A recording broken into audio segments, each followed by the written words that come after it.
Hi, hello. నా పేరు doctor Raj Kumar Vemula. I'm అనస్థిషియాలజిస్ట్. నేను ఒక 30 ఏళ్ళ ఎక్స్పీరియన్స్ తోటి ఎన్నో కేసులు చేసిన అనుభవం ఉన్నది కాబట్టి నేను ఇది ఫస్ట్ టైం వీడియో స్టార్ట్ చేస్తున్నాను. ఇదేంటంటే మెయిన్గా చాలామందికి వైద్యపరంగా ఎన్నో అపోహలు అనుమానాలు ఉంటుంటాయి. అదే కాకుండా ఏదన్నా చిన్న సమస్య వచ్చినా కూడా ఏం చేయాలి, ఎవరిని కన్సల్ట్ చేయాలి, ఎట్లా చేయాలి అనే దాని మీద కొన్ని డౌట్స్ ఉంటుంటాయి. ఆ టైంలో మనకి ఎవరు తెలుసు ఎవరు తెలియదు అనే కొన్ని భావనలు ఉంటుంటాయి. కాబట్టి అలాంటి వాళ్ళకు ఈ వీడియోస్ ద్వారా మీకు ఎన్నో సలహాలు సూచనలు ఇవ్వడానికి నేను ఇప్పుడు ముందటికి వచ్చాను. కాబట్టి నా ఈ వీడియో ఛానల్ని మీరు ఆదరించి సబ్స్క్రైబ్ చేసుకొని తర్వాత బెల్ ఐకాన్ నొక్కి ఏమైనా కామెంట్స్ ఉంటే కూడా మీరు కింద కామెంట్ సెక్షన్లో మీరు కామెంట్స్ ఇవ్వచ్చు. ఇప్పుడు నేను ఫస్ట్ మీకు ఇవాళ నేను ఒక ఇంపార్టెంట్ సబ్జెక్ట్ గురించి అని మీకు డిస్కస్ చేసి మీకు కొన్ని విషయాలు చెప్పదలుచుకున్నాను. అందులో అపెండిసైటిస్ అనేది ఒక జబ్బు. అయితే మామూలుగా ప్రతి ఒక్క మనిషికి అపెండిక్స్ అనే పేగు ఉంటుంది. అది పెద్ద పేగు నుంచి ఒక చిన్న తోకలాగా వచ్చి అది ఉంటుందన్నమాట. మామూలుగా ఈ రైట్ సైడ్ కుడివైపు కడుపులో ఉంటుందన్నమాట. అయితే అది ఒక్కొక్కసారి ఇన్ఫెక్షన్ రావటము, ఇన్ఫెక్షన్ వల్ల వాపు రావటము, ఇలాంటి సమస్యల వల్ల అపెండిసైటిస్ అనే ప్రాబ్లం వస్తుంది. ఈ అపెండిసైటిస్ అనే ప్రాబ్లం వచ్చినప్పుడు కొంతమందికి డాక్టర్లు ఏం సజెస్ట్ చేస్తుంటారంటే ఇది అపెండిసైటిస్ కాబట్టి ఆపరేషన్ చేయించుకోవాలి, లేకపోతే కొన్ని ప్రమాదాలు ఏర్పడతాయి అని చెప్పేసి చెప్తూ ఉంటారు. అందులో భాగంగా నేను మీకు దీని విషయంలో కొన్ని డీటెయిల్స్ చెప్పి ముగిస్తాను ఈ వీడియోలో. అయితే ఫస్ట్ థింగ్ ఏంటంటే అపెండిసైటిస్ అనేది ఒక ఇన్ఫెక్షన్. ఆ ఇన్ఫెక్షన్ అనేది స్టార్ట్ అవుతుంది. స్టార్ట్ అయిన తర్వాత అపెండిక్స్ పేగ్ అనేది ఏదైతే ఉంటుందో అది ఉబ్బుతుంది అనమాట. ఆ ఉబ్బిన తర్వాత రాను మెల్లగా ఏమవుతుందంటే దాని చుట్టూతో చీమ్ తయారవుతుంది. ఆ చీమ్ తయారైన తర్వాత విపరీతమైన పెయిన్ స్టార్ట్ అవుతుంది అనమాట. కొంతమందికి చీమ్ రాకముందే కూడా ఉబ్బంగానే పెయిన్ స్టార్ట్ అవుతుంది. కొంతమందికి ఏంటంటే చీమ్ వచ్చిన తర్వాత కూడా పెయిన్ స్టార్ట్ అవుతుంది. అయితే ఇందులో మనకు ముఖ్యమైనది ఏంటంటే పెయిన్ అనేది ఎక్కడ వస్తుంది? కింది వైపు రైట్ సైడ్, అంటే కుడి వైపులో కింది భాగంలో, బొడ్డు కింది భాగంలో రైట్ సైడ్ ఇట్లా వస్తుందన్నమాట. అయితే మొట్టమొదటిగా ఈ అపెండిసైటిస్ ఉన్న ప్రాబ్లం వాళ్ళకు పెయిన్, నెక్స్ట్ స్టెప్లో ఏమవుతుందంటే వామిటింగ్ స్టార్ట్ అవుతాయి. అదేవిధంగా ఫీవర్ కూడా స్టార్ట్ అవుతుంది. అయితే అట్లనే ఇంకా కూడా దాని మీద సరైన వైద్యం అందకపోతే ఇంకా తదుపరి కొన్ని కాంప్లికేషన్స్ రావడం జరుగుతుంది. అది అపెండిసైటిస్ అనమాట. అయితే అపెండిక్స్లో ఒక 4 రకాల వెరైటీస్ ఆఫ్ అపెండిసైటిస్ ఉంటాయి అన్నమాట. అందులో ఫస్ట్ థింగ్ ఏంటంటే ఒక సింపుల్ అపెండిసైటిస్. ఈ సింపుల్ అపెండిసైటిస్ అంటే కొంచెం వాపు వచ్చేసి నొప్పి స్టార్ట్ అవుతుంది, కొంతమందికి ఫీవర్ కూడా స్టార్ట్ అవుతుంది. అలాంటప్పుడు దగ్గరలో ఉండే డాక్టర్ దగ్గరికి వెళ్ళి సంప్రదిస్తే దానికి సరైన వైద్యం కూడా చేసి ట్రీట్మెంట్ చేసి పంపించగలుగుతారు. రెండో రకమైన అపెండిసైటిస్ ఏంటంటే పురులెంట్ అపెండిసైటిస్. ఈ పురులెంట్ అపెండిసైటిస్ అంటే పస్ వచ్చి రావటం అనమాట. పస్ అంటే చీమ్. ఈ చీమ్ రావడం వల్ల అపెండిక్స్ చుట్టూత భాగాల్లో ఆ చీమ్ పేరుకొని పోకుండా ఆ చుట్టూతుండే భాగాల మీద కూడా కొంత ఇన్ఫెక్షన్ వచ్చి పెయిన్ అనేది సివియర్గా ఉంటుంది అనమాట.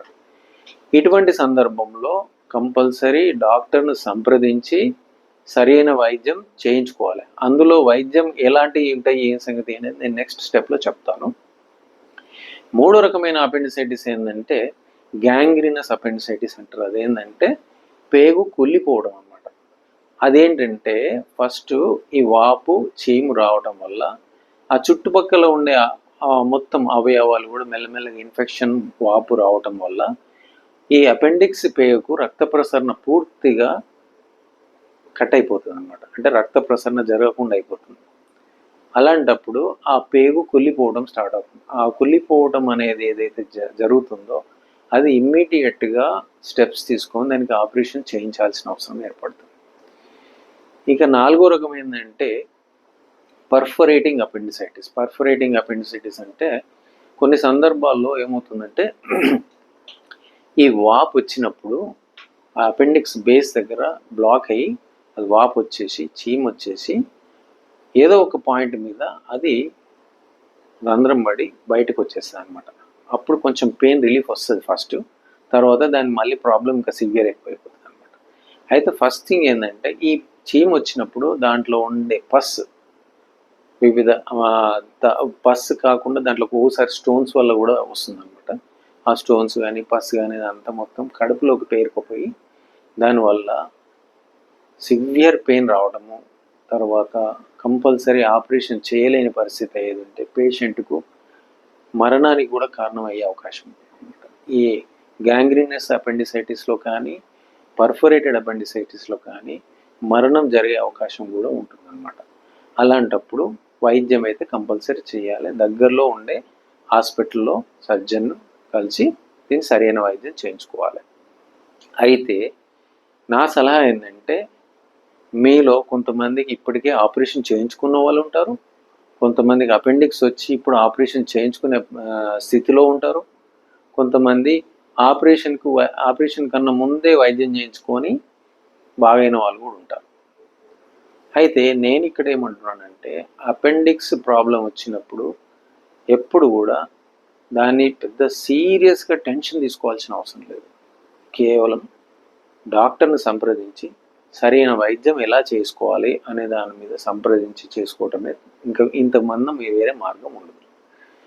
ఇందులో భాగంగా మీకు ఇలాంటి పరిస్థితులు ఏమన్నా ఉన్నప్పుడు కామెంట్ సెక్షన్లో మీ పేరు, మీ సెల్ నెంబరు మీరు దాంట్లో రాసి మీకుండే ప్రాబ్లం దీని గురించి వివరాలన్నీ చెప్తే డెఫినెట్గా నా అంతలో నేనే మీకు కాల్ చేసి మీకు దాని సూచనలు సలహాలు చెప్పగలను.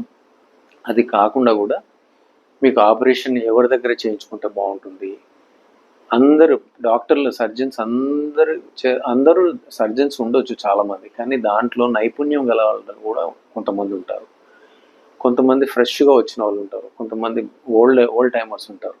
కాబట్టి ఒక్కొక్కరు వైద్య చేతి గుణం ఎట్లా ఉంటుంది అనేది పర్టికులర్గా మాలాంటి అనస్థీషియా డాక్టర్లకు చాలా ఎక్కువ తెలుస్తుంది అనమాట.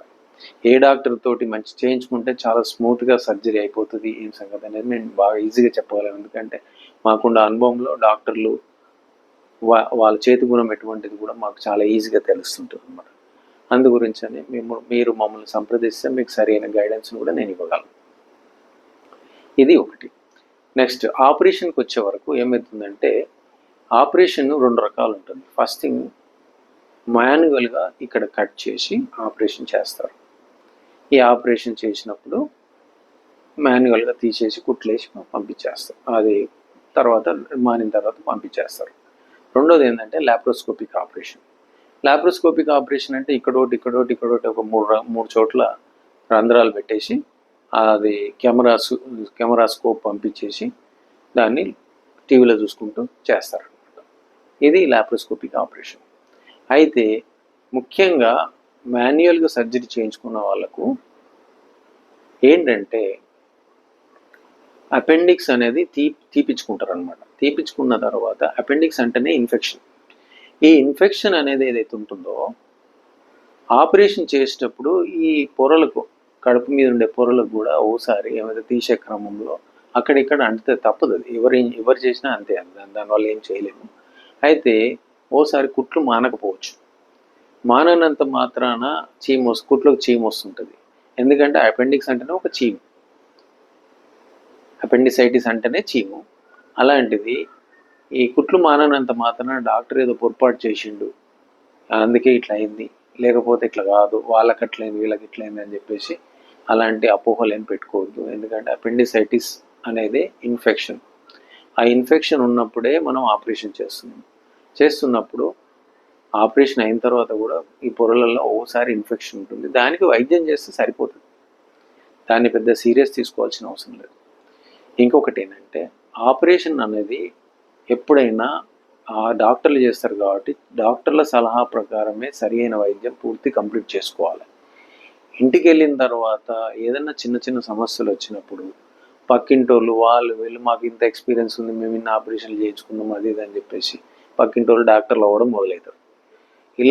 ఇలాంటి సిచ్యువేషన్ను మీరు ఎప్పుడు యాక్సెప్ట్ చేయకూడదు. ఎందుకంటే పక్కింటోళ్ళు డాక్టర్లు ఏదంటే చెడిపోయేది మనమే. ఎందుకంటే ఒక్కొక్క కేసు ఒక్కొక్క డిఫరెంట్ వెరైటీ ఉంటుంది. వాళ్ళకి అర్థం కాక మాకు ఇట్లనే ప్రాబ్లం వచ్చింది, ఇట్లనే చేసినాం, డాక్టర్ ఇట్లా చేసిండు అట్లా చేసిండు, ఈ డాక్టర్ ఇట్లా చేస్తున్నాడు, ఇటువంటి సమస్యలన్నీ వస్తుంటాయి. కాబట్టి ఎక్స్పీరియన్స్ ఉన్న డాక్టర్లు అయితే కొంచెం బాగుంటుంది అనేది నా అభిప్రాయం. అలాంటిది ఎక్స్పీరియన్స్ ఉన్న డాక్టర్లు అయినా కూడా అందరూ బాగానే చేయాలనేది ఏం లేదు. కాకున్నా కానీ మాలాంటి వాళ్ళను సంప్రదిస్తే మేమేం చేస్తామంటే సరి అయిన హ్యాండ్ ఉన్న వాళ్ళు ఎవరైతే ఉన్నారో వాళ్ళకు రిఫర్ చేసి మీకు సరైన వైద్యం అందించగలిగే పరిస్థితి ఉంటుంది. ఇది అపెండిక్స్ గురించి అని మీకు చెప్తున్నాను. అయితే ఏంటంటే దీంట్లో మీకు ఇంకేమైనా అనుమానాలు ఉన్నా కూడా నన్ను సంప్రదిస్తే నేను మీకు సరైన సూచనలు సలహాలు ఇవ్వగలను. Thank you.